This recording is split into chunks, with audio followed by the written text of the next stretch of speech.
এই প্রথম কোনো একটা নির্বাচনে আমরা সম্ভবত না, আমি অন্তত খুব কনফিডেন্টলি বলে দিতে পারি কে জিততে যাচ্ছে, বোঝা যাচ্ছে এতটাই ক্লিয়ার। আর কোনো নির্বাচনে এই পরিস্থিতি ছিল না। কোনো একজন হয়তো খুব খারাপ করেছে, কিন্তু একেবারে ধরুন 2001 সালের নির্বাচনে আওয়ামী লীগ 62টা সিট পেয়েছিল, খুবই খারাপ, কিন্তু অনেকগুলো আসনে কিন্তু হাড্ডাহাড্ডি, এবং আপনি আগে বলে দিতে পারছিলেন না যে কে যাচ্ছে, নিশ্চিতভাবে বিএনপি জিতে যাবে, এভাবে বলে দিতে পারছিলেন না।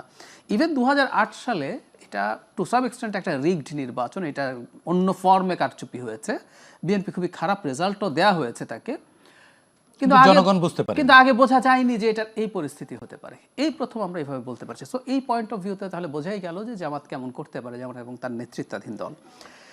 জামাত ইসলামী যে ভালো করবে না তার আমি একটা প্রমাণ দিই। আমি একটা জিনিস একটু পড়ি একটা পোর্টাল থেকে। কিছুদিন আগে জামাত ইসলামী তার দল নিয়ে জনাব তারেক রহমানের সাথে বৈঠকে গিয়েছিলেন। এটি শোক প্রকাশ করতে গিয়েছিলেন, করতে গিয়ে ওখানে বেগম খালেদা জিয়ার তারপর আমাদের সৌজন্য সাক্ষাৎকার হয়েছে।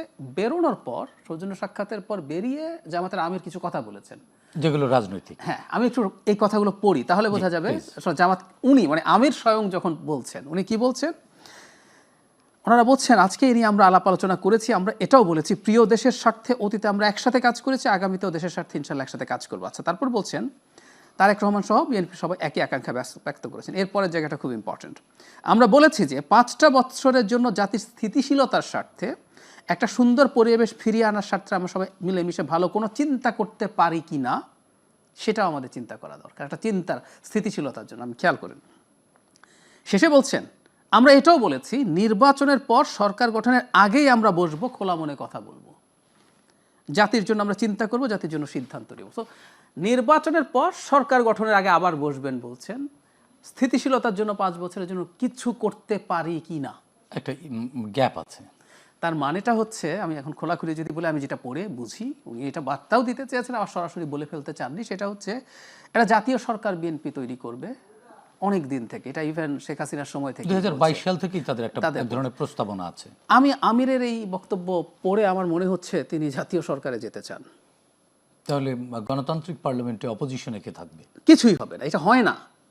উনি যেটা চাইছেন, এই আলাপ কেউ কেউ করার চেষ্টা করছে, আমি এটাকে শুরু থেকে খুব স্ট্রংলি নেগেট করি, যেটা হয় না বাংলাদেশ। তার মানে জাহিদ ভাই, যদি ওনার বক্তব্যে এটি আউটকাম হয় তাহলে নির্বাচনের কি দরকার? একদম একদম তাই। এবং একটা গণতান্ত্রিক সিস্টেম কাজ করে, সরকারি দল, বিরোধী দল, এবং বিরোধী দলের চাপে সরকারি দলকে থাকা উচিত, এবং বিরোধী দল শক্তিশালী থাকা উচিত, শক্তিশালী থাকা উচিত।